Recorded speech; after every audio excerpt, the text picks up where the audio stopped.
in question 8 for 5e. So I want to sketch the graph of this hybrid function. Now you notice that the changeover point is at 1. Okay, so as we know, a hybrid function is a combination of different graphs on different parts of the domain. Okay, so before 1, we have the graph of y equals x, essentially, or f of x equals x. So we know the graph y equals x goes like this, so we're just stopping at 1. And I know that that point's going to be 1, 1. When x equals 1, y equals 1. That's the nature of y equals x. Now, after 1, it's going to follow this rule. Okay, so it's going to follow the graph of the hyperbola. So we know that the hyperbola, stand hyperbola, looks something like this. Okay, but we don't want the whole hyperbola. We want the hyperbola after it's starting at 1. Okay, so it's going to be like this. It's going to start at 1 and then goes finish there. Okay, or not finish, but it'll be an asymptotic. It'll be asymptote going to infinity.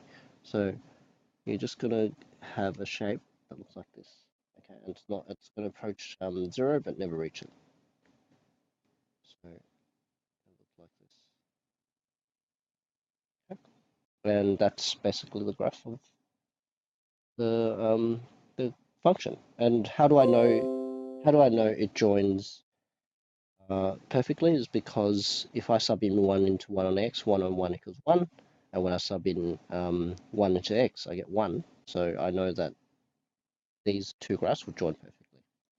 Now, question 8 is going backwards. You're trying to write a function, f of x, and you're trying to get three equations, basically.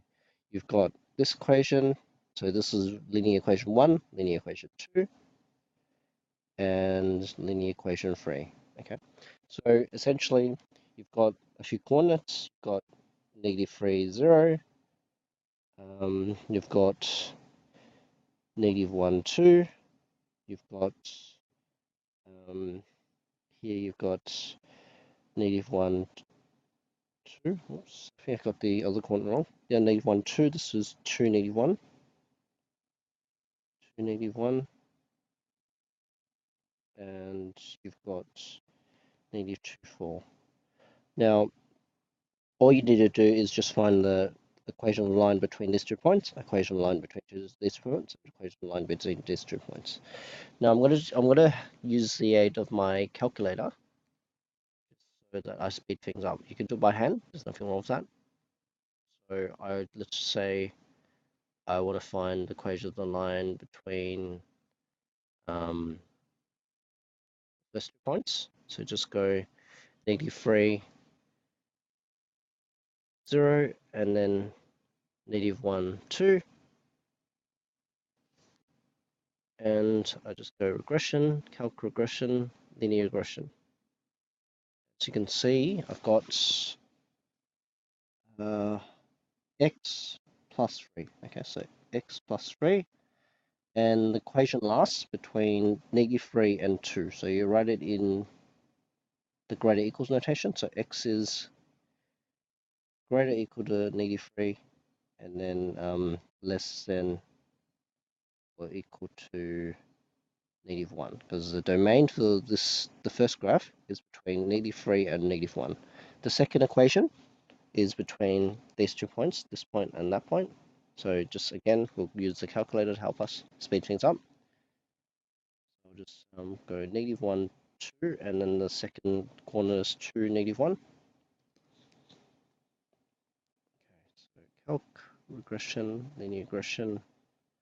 Okay, -x plus 1, -x plus 1, and x is between -1 and 2.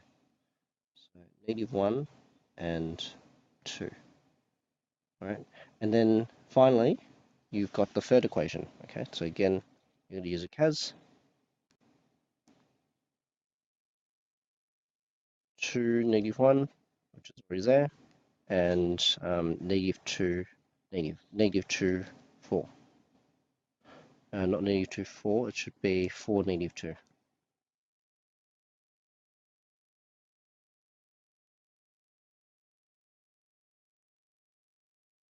4, -2.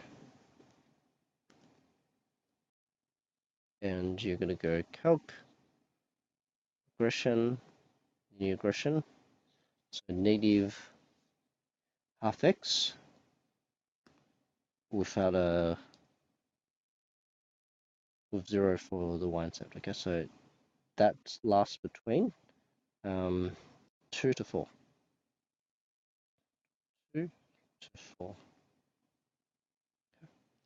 Now, just make sure when you're doing the inequalities, you don't double up on any of the values. Can you see I've already put an inequality for -1? Don't put an inequality here for -1. Can you see I've got an inequality here for 2?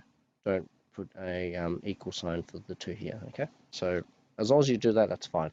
So that's basically how you do this type of question. You can do it by hand. Remember, you can go, you find a gradient first, 2 minus 0 divided by -1 minus 3, that's a gradient, and then you sub it into y equals mx plus c, sub in another point, and you get the c value. So there's two ways to do it, by hand or by calculator. I just chose to do it by calculator because it's actually going to be calculated. So hopefully that helps.